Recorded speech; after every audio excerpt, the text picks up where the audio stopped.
Kaixo, arratsaldeon eta ongetorri gaurko hitzaldira. Gaurko hitzaldian tratatuko dugun gaia ibilaldiak egiteko dauzkagun aplikazio ezberdinak aipatuko ditugu, bale? Hauetako batzuk, ze bakizu beti bezala, aplikazio pila bat dauzkagu aukeratzeko, eta kasu honetan bakarrik dauzkagun hauetako batzuk aipatuko ditugu eta komentatuko ditugu zeintzuk dira bakoitzaren ezaugarriak, pixkat gutxi gora bera jakin dezazuen zeintzuk diren ikusiko ditugun aplikazio bakoitzaren ezaugarri horiek. Vale.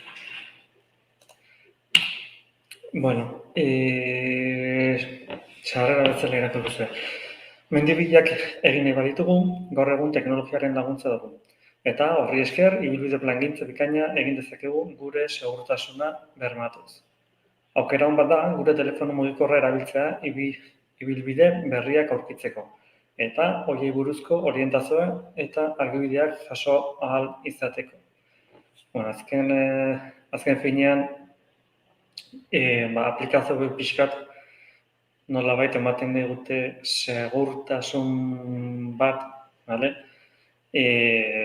Aplikazioen bitartez rutak edo bilbide horiek nolabait planifikatu ditzazkegu edo beste norbaitek egindako bilbide horiek ikus ditzazkegu eta guk ere horiek erabili, bale? Bakoitzak bere ikusiko ditugu aplikazio bakoitzak bere ezaugarriak dauzkala, bale?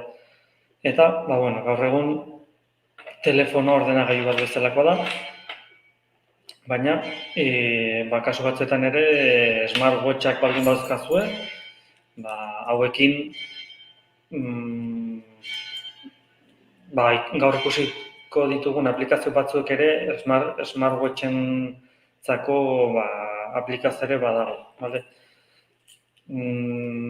Azken erosotasun aldetik, nik nahiago dut gauz bakoitzerako tresna bat izan, eta ez dena telefonoren bitartez egin. Batez ere, dana tresna berdinarekin egiten baldin badugu, eta tresna bateria baten bitartez funtzionatzen baldin badu, bateria hori azkenean segituan agortuko da eta berriro kargatu behar izango dugu. Beraz, nik nahiago dut, adibidez, ordulari baten gauza batzuk egin eta telefonoan beste gauz batzuk egin. Baina hori, preferentzia pertsonala da. Erosotasun aldetik, argi dago, telefonoren askoz erosoagoa dela nolabait ruta bat begiratzea edo horrelako gauzak egitea, pantaila handiagoa daukagolako. Hori, argi eta garbi. Baina, adibidez, ibilbide ruta hori planifikatzeko garaian ere, nahiago izaten dut, adibidez, aukera izan ezkero, zerren beti ez dago aukera hori, ordenagailuko pantailan, webgune bitartez sartuko ginateke, eta tresna horren bitartez plangintza bat egiten, askoz erosoagoa iruditzen zait, telefonoko pantaila baten egitea baino. Baina hori, preferentzia pertsonala da. Ibilbideak edo ruta hauek nolabait planifikatzeko garaian edo tresna batetik bestera pasatzeko eta formatu ezberdinak dauzkago, baina formatu tipikoena GPX formatua dela esan dezakegu, beraz, webgunetik ruta bat eskaintzen baldin badigute edo ibilbide bat eskaintzen baldin badute, normalean GPX formatuan emango digute, Eta normalean aplikazio gehiengoak honekin lan egiteko aukera ematen digute. Ez denak, baina gehiengoak bai. Pixkat komentatzen genuen bezala, ibilbide hauek, ruta hauekin, rutak egiteko edo planifikatzeko edo beste batzuk egin dituzten rutak ikusi edo eskargatzeko eta aplikazio eta webgune ezberdinak ditugu. Eta gaur aipatuko ditugunak hauek dira.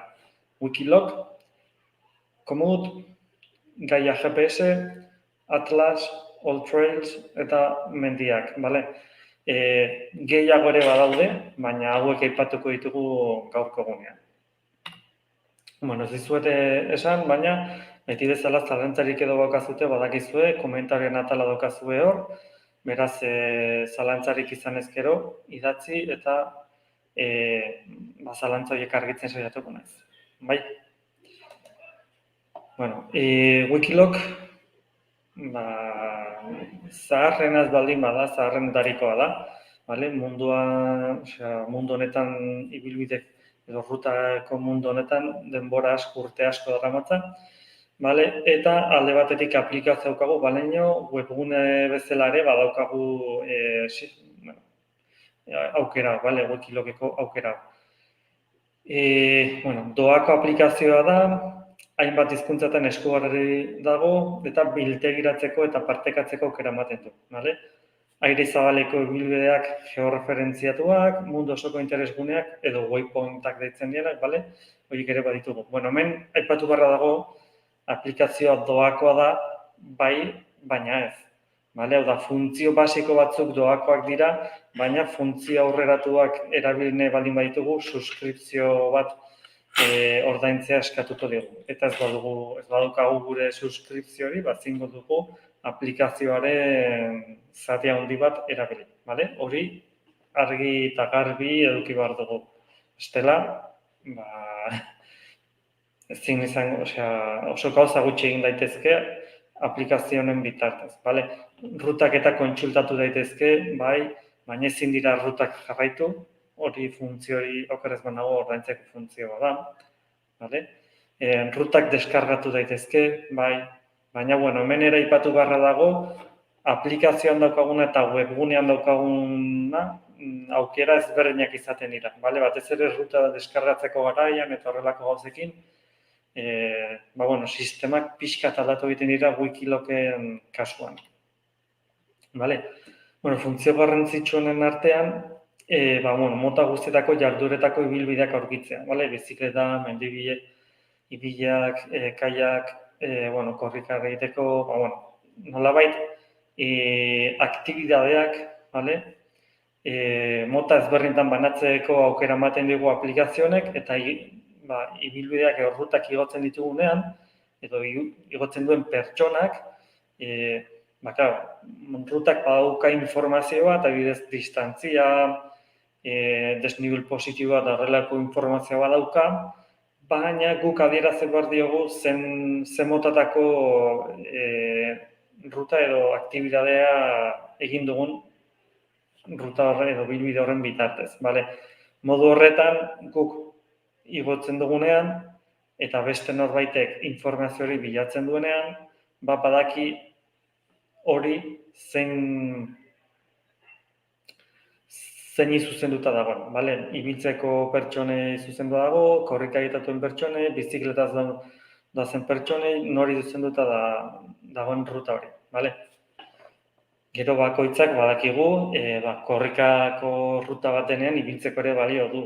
Eta kontrakoan, baita, baina, ibiltzeko dauzkagun aldapa batzuk ibiltzen ondo igotzen dira, baina korrikan igotzeko egin behar den esfortzu ez da gauza berdina. Beraz, kasu batzuetan rutak kirol edo aktibidadez benetan erabili ahal izango ditugu, baina beste kasu batzuetan erabili daitezke, baina detaile batzuk kontuan hartuta, esan dezakegu. Aplikazioenek eskaintzen dugun beste aukera bat izaten da grabatu ibilbideak. Hau da, egiten dugun ibilbidea grabatu egiten dugu. Hasten garen puntuan grabatzen jartzen dugu, bukatzen dugunean grabazioa eten egiten dugu. Eta amaitzerakoan ruta hori edo ibilbide hori sortu egiten da, eta hori da gero gure Wikiloceko perfilera igotzen dena. Irakorko izuet. Grabatu zer ibilbideak eta igo Wikilocera, argazkiekin edo interesgunekin batera. Kilometroak eta desnibelak ikusi, ibilbide horiek beste erabiltzaile batzuek erabilial izango dituzte. Ibilbidean zehar argazkiak edo bideoren bat edo atera baldin badugu, ibilbidea igotzeako garaian, argazkiak gehitzeko aukera ere ematen dugu. Eta, azkenean telefonoaren orduarekin eta sinkronizatuta daudenez, ibilbidean, eta GPS-arekin ere sinkronizatuta daude, beraz, ibilbidean tokian, argazia atera dugun tokian jarriko jarriko digute, jakiteko nun atera ditugun argazkiak eta pixkat ibilbidea nolako den ikusteko aukera emango digu. Vale? Bueno, zerbitzu aukera polita izaten dago. Vale. Beste ezaugarri bat, zuzeneko jarraipena. Vale? Kasu honetan, ordaintzeko zerbitzua dago. Vale?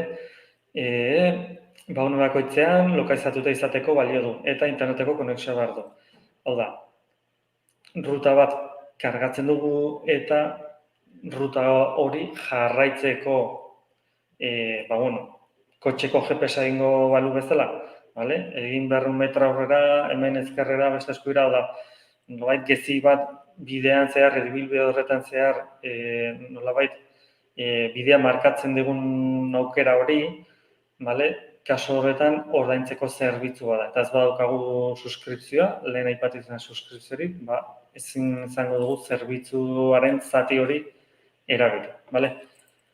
Vale, beste aukera bat, ibilbideak partekatzea. Bueno, gaur egun bakizue, telefono edo tablet baten bitartez, ia aplikazio gehienak danak ez badira partekatzeko aukera ematen dute, vale?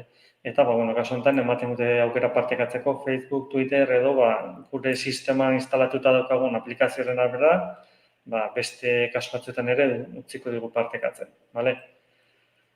Eta beste aukera bat, doako offline mapak. Hainbat motatako mapak deskargatzen ditugu, vale? Eta, oso erabilgarri izan daitezke interneta ez daukagunean erabilial izateko, vale? Baina okerrez banago aukera hau ere, aplikazioaren bitartez ordaindu egin behar da kasu batzuetan, ordenagailuan bitartez GPS formatuan ez, baina beste formatu batzuetan okerrez banago bai, Wikilok azken aldean politikak asko aldatu ditu, beraz, beraien politikak ondo irakurri, edo bestela segituan kontenduratuko zarete erabili izakezuten edo ez, vale? Doako kontu batekin, vale? Eta, hasieran aipatu dizuet, aplikazionekin beste norbaitek egiten dituen ibilbide horretak ere bilatu itazkegula, bale? Beraz, hemen nahi irudian ikusitazkazue, goran daukagu bilatzeko, tipikoan izaten da lupa eta rekuadro hori, bale? Bertan idatziko dugu tokia edo rutaren zehozer, eta horren arabera berak bilatu egingo du, bale? Eta iragazki batzuk izango ditugu, ruta edo bilbide guztien artean filtratzeko, bale? Desnibalen arabera, denboraren arabera, distantziaren arabera, aktibidadearen arabera, bale? Aukera asko ugari izango ditugu, beraz, hor probatu eta ikusiko duzu, bale? Aplikazio guztiak gutxi arabera gauza asko danak antzeko izango dituzte, bale? Baten batek badauka hor desberdintasun bat, baina orokorrean danak antzekoak dira kontzeptu bezala, bale? Beste aplikazio bat aipatuko dut orain, Komoot, bale? Kasu honetan, men jartzen du senderismo eta bizikletan ibiltzeko aplikazioa dela, Beste ariketa mota batzuk ere kontuan hartzen ditu, baina gehien bat bi horiek, bale? Eta hasiera batean Komoot batez ere bizikletaz ibiltzeko erabiltzen genuen edo erabiltzen zen aplikazio, bale? Eta rutak eta planifikatzeko oso ondo dago, batez ere bizikletan eta ibiltzeko, bale? Wikilok egin bezala, bale? Ibiltzea korrika egitera, bizikletarekin edo mendibilak egitera joateko, bale? Paraje eta bide naturaletan barren, bale? Oda, ez ditu errepide normalak hain kontuan hartzen, bale? Kontuan hartzen ditu, gehien bat, pistak edo mendi rutatxo horiek kontuan hartzen ditu ibilbideak planifikatzeko, bale? Hau da, mendian ibiltzeko ez genuke Google Maps erabili behar. Zergatik, Google Maps errepideak, errepideak hartzen ditu batez ere kontuan ibilbideak eta kalkulatzeko. Naiz eta gero, nolabait oinez joan ebaldin badugu errutak kalkulatzen ditu, baina kasu hauetarako aplikazioek hobe funtzionatzen dute, bale? Hori da nik ikusi dudana behintzat. Bueno, ze funtzio dauzkan? Ba, hotsaren bidez gidatutako GPS nabigazioa, bale? Interneteko konexiorik gabeko mapa topografikoekin. Vale? Mapa topografikoak badakizue izaten direla, ba, nolabait mapa batean alturako lineak eta izaten dituzten mapoiek izaten dira. Vale? Bueno, planifikatzeko aukera ere ematen dute, vale? Planifikatu zure mendibileak errepideko txirrindularitza edo mountain bikeko, vale? Bide mota, azalera, zertasuna, distantzia eta abar gogoratzea. Mugikorrean ibilbideak deskargatu eta mapa topografikoak gordetzen ditu. Eta zure abenturak gailu guztietan, bale? Kasu honetan ere, Wikilokok bezala, ba, internet bidez, webgunearen bitartez, erabilitzakegu sistema, bale? Kasu honetan bai edo bai, registratu beharra dukago, izena eman behar da. Doainik da, bale? Ordaintzeko aukerare badago, zer hemen badago ere beste zati bat ordaindu beharra dagoena, baina doako atal bat ere badukago, Wikiloken antzera, bale? Wikiloken okerrez banago rutak eta bilatzeko ez daukagu izen eman beharrik, baina ruta bat deskargatu nahi balin badugu, bai edo bai, izen eman behar dago, bale? Registratu egin behar da, naiz eta doako kontu bat izan, egin beharra daukagu, bale? Eta kasu honetan erabiltzeko ere, ba, derrigorrezkoa da hori egitea. Kasu honetan Komoot eta Wikilok oso antzekoak dira kontzeptu bezala, bale? Egiten dituzten gauzak, eskaintzen dituzten aukerak oso antzekoak izango dira, bale? Bizikletan eta ibiltzeko Komoot segurasko ruta gehiago izango dituzten, mendian ibiltzeko agian Wikilok ruta gehiagozka, bale? Ba, bueno, azkenean, hau sare sozial bat bezala dela esan ditzakegu, bale, aplikazio hauek, eta, ba, segun eta zenbat jende erabiltzen dituen aplikazioek, ba, material gehiago edo ibilbide ruta gehiago izango ditugu batean edo bestean, ba, ariketa bat egiteko edo beste ariketa mota ezberdin bat egiteko, bale? Beraz hori, bat eta beste aprobatu behar izango dugu, ikusi aber zeinek daukan guk behar dugun informazio hori, bale, eta zein den gehien gustatzen zeguna, eta horrelakoak, bale. Beti ere, aipatuko ditugun edozein aplikazioarentzat mapak edo deskargatzeko aukera ematen baldin badigu, lokalean internetzik gabe erabiltzeko kontuan izan horrek memoria bat behar duela eta mapak normalan espazio desiente behar izaten dutela, bale. Bueno, Gaia GPS, bale, doako aplikazio bada, eta mendi menditxengoak egiteko pentsatutako aplikazio bada. Lokalizazio sistema oso zehatza dauka, eta konexiorik gabe funtzionatzen du, bale? Kasu honetan ere, mapa deskargatzen da, eta internetik gabe funtzionatzen du, baina lehenengo interneta beharra daukagu mapa hori deskargatu alizateko, bale? Hori argi eta garbi. Eta mapak deskargatzen ditugunean, edozein aplikazioarekin, gomendio bezala, Wi-Fi erabili, bale? Bizkarroa izango da, eta interneteko zuen telefono mugikorrean interneteko tarifan internetal mugatua baldin bakozue, horrela arazoiek nolabait ekiditen dituzue, bale? Zati batean behintzat. Bueno, Gaia GPS aplikazionek ez dauzken beste aukera, baina, bueno, horren ikusiko dugu, bale? Ibilbideak eta ibilbide puntuak erregistratzea da, bueno, waypointak eta registratu ditzazkegu, ibilbideak ere erregistratu ditzazkegu, bale?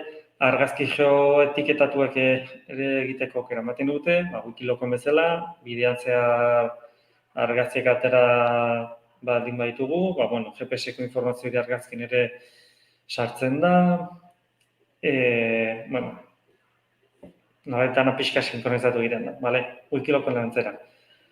Kasu honetan aplikazio ere, GPX eta KML fitxateekin lan egiten du, bale? GPX lehen aipatu izuet, ibilbide rutak egiteko garaian formatu estandarra dela esan dezakegu, eta KML formatua okerrez banago Google Earth aplikazioaren formatu berezia da, bale? Berezia edo propioa, bale? Bueno, KML formatuarekin aplikazio guztiak ez dute lan egiten GPX formatorekin, bai, kasu honetan importatu eta esportatu, bale? Wikilogen kasuan adibidez, exportatzeko aukera bai GPX KML formatua ere biekin lan egiten du, baina importatzeko garaian okerrez banago KML ez du onartzen, baina aspaldian ez dutela probatzen kasu honetan ez da. Eta, karo, telefonoa eta webgunaren bitartez aukera ezberdinak egoten dira, momentu honetan hori ezin dizuet ziurtatu, bale? Baina hori, GPX formatu normalan estandarrizaten da gauzoetako aplikazioetan, bale? Bueno, gaia osorik pertsonalizatzea, bale? Unitateak, koordenada motak, eta bale? Bueno, pixkat, mendirako zuzendutako aplikazio bat da, bale? Mendiko informazioa dugu, hemen eskubien dokazen irudi horretan 4 irudi bezala daude, eta gaia GPS-eko izenbora dagoen tokian hor ikusten zen irudi hori, fondoko irudi hori, mapa topografikoa da, bale? Aplikazioa pixkat horrelako mapatan oinartuta dago, bale? Pixkat mendira zuzenduta. Lehen aipatu ditudan komut, mendiko rutak eta bai, baina errepide batzuk ere kontuan izaten ditu, Wikilogen kasuan ere, baina beste mapa kontzeptu batekin, bale?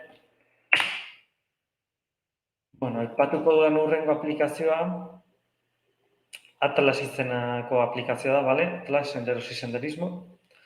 Eta kasu honetan, neurtu denbora arreleko altitude mapan, erregistratu zure jarduera GPS nabigazioarekin, eta plangintza tresnekin. Kasu honetan ere, plangintzak eta egiteko ondo dago, eta erabiltzako garaian, irudiontan ez dezu oso ondo ikusiko, baina, beste aplikazioetan bezala, ibilbidearen distantzia, denbora, altuera eta informazio guzti hori ematen dugu, bale? Nahiko ondo dago aplikazio ere bai. Altimetroa beste aplikazioetan, rutaren altuera eta komuten okerretan nagoz agertzen. Baina, badakizu aplikazioek gaur egun desente berritzen doazela, eguneratu egiten dituzte, eta hasieran ez dauzkaten ezaugarriek momentu batean jarri ditzakete, bale? GPS bidez azkenean altimetroaren informazioa da zauden altuerako informazioa ere jaso dezake, bale? Gestegoz bada informazioa irakusten diguten edo ez. Beraz, hemen kasu honetan aplikazionek zuzenen erakusten digu altimetroa, bale? Hau da, gu gauden edo mapa horretan ibilbide egiten gaudenean, zein altueretan gauden, eta bale?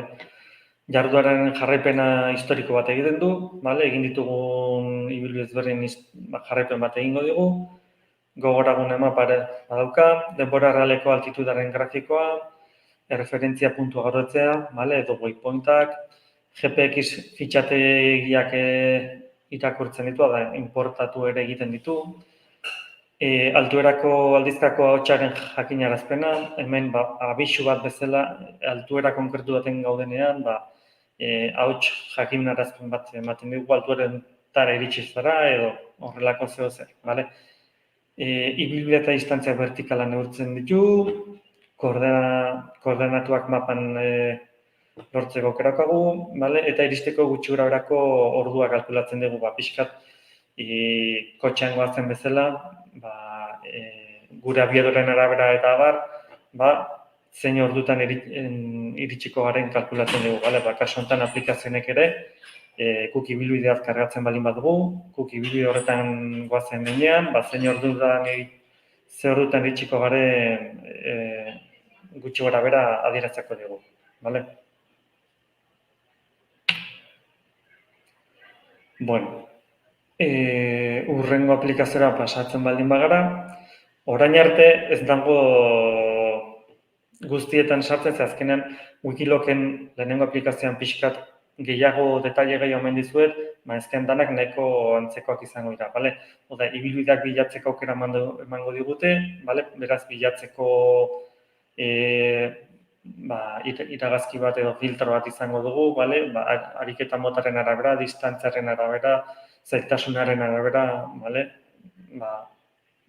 Gehiengoak, bale? Detaile guztiak izango dituzte. Vale? Aplikazioen arabera, gauza batzuk egongo dira edo zira egongo, baina orokorrean gauza basikoenak denek izango dute. Vale? Gehien aldatzen dena da, batzuek mapa topografikoak erabiltzen dituztela, beste batzuek ez dute mapa topografikoak erabiltzen, Googleko mapak erabiltzen dituztela esan dezakegu. Vale? Mendiko sateliteko argazkiko mapa bat esan dezagun, vale? Baina ez dauzka topografiako lineak edo horrelako gauza, baina bueno,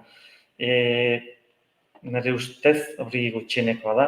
Batzuei gauza hauek oso asko gustatzen zaie, oso detaile ona delako, baina bueno, nik uste jende gehiengoak ez dakiela hori baloratzen. Bueno, aplikazionekin jarraituko dugu, All Trails, sendas de senderismo, bici, trail running. Hainbat mendibilen mapak dituen aplikazioak, mundu osoan, 4.000 trekin ibilbide baino gehiago dituzten ibilbide zirkularrak edo linealak jarraitzeko. Beste gai batzuken gertatzen den moduan, lehen aipatu dizuet, aplikazioek azkenen sare sozialak bezala dira. Eta munduko zati ezberdinetan, aplikazio ezberdinak erabiltzen dira ohitura bezala esan dezakegu. Ez bertan eskuratu ezin daitezkelako, baizik eta jendeak edo modan jartzen dira herrialde batean aplikazio konkretu bat erabiltzea eta bertan bizitzen jendea gehiengoak aplikazio hori erabiltzen dute eta beste herrialde ezberdin batean beste aplikazioa. Beraz, lehen aipatu izan bezala, ibilbide kopurua aldatu egin daiteke ariketaren arabera, herrialdearen arabera, eta beste, adibidez, imaginatu dezagu Poloniara gazela. Polonian normalen ze aplikazio erabiltzen duten ez dakigu, beraz, hemendik Poloniara gazen jendea sekurasko aplikazio hauetan ikoko dute, beraien ibilbidea, baina bertan bizi direnak agian ez. Beraz, bertako ibilbideak bilatu nahi baldin baitugu, bertan erabiltzen den aplikazio hori erabili beharko dugu. Zein den? Ez dakit, kasu honetan Polonian ze aplikazio modan ez dakit.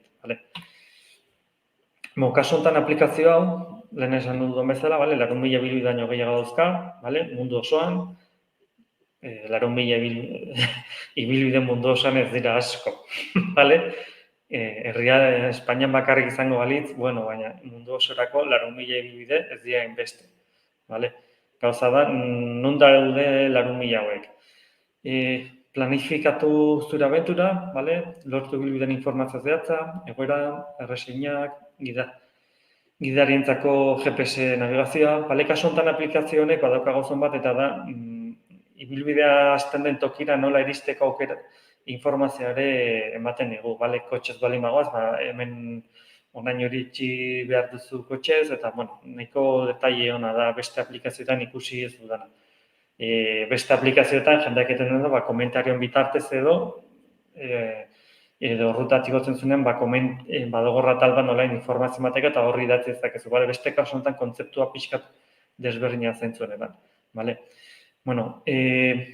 Eutsi norabideari, jarraitu emandako ibilbideari edo sortu zure ibilbidea zure telefonoa erabiliz, ibilbideak kargatzen dugu eta ibilbide jarraitu, edo guk geuk egiten dugun bideo hori grabatu. Beste guztiekin aipatu egun bezala. Partekatu zure abenturak, aire zabalean, argitaratu zure ibilbideak eta jarduerak erraz Facebook, Instagram edo WhatsApp bidez. Hau ere lehen aipatu izue. Gaur egun aplikazio gehiengoa daukate partekatzeko aukera. Eta partekatzeko ematen diguten aukerak, gure telefonoan instalatuta daukagun aplikazioen arabera izango da. Geroz eta aplikazio gehiago izan, geroz eta aukera gehiago izango ditugu partekatzeko. Horrek ez du esan nahi aplikazio guztietan partekatu daitekenik, baina azkenen hau estatistika hutsa da. Geroz eta aplikazio gehiago izan, geroz eta aukera gehiago izan ditugu partekatzeko. Baina, bakoitzak partekatu dezala nahi duen sistemaren bitartez, bale? Eta bukatzeko, bale, hasi ezazu zure komunitatea, bale? Ospatu zure abenturak eta aurkitu inspirazioa beste pertsona abenturazale batzuengan, bale? Hori, lehen esan izan bezala, aplikazio hauek azkenen sare sozial bat antzeko gauza badira, bale? Bertan topatu ditzazkegun ibilbideoien komentarioak ikusi ditzazkegu eta hauek komentatu ere egin ditzazkegu, bale?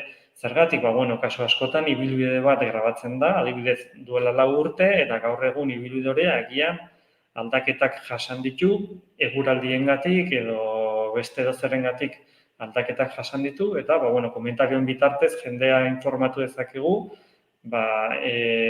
zein aldaketak dauden ibilbide horretan eta bale? Aipatuko dudan azkeneko aplikazioa, mendiak aplikazioa da, bale? Kasu honetan, Euskadin dauzkagun mendien inguruko aplikazio bat izango da, bale?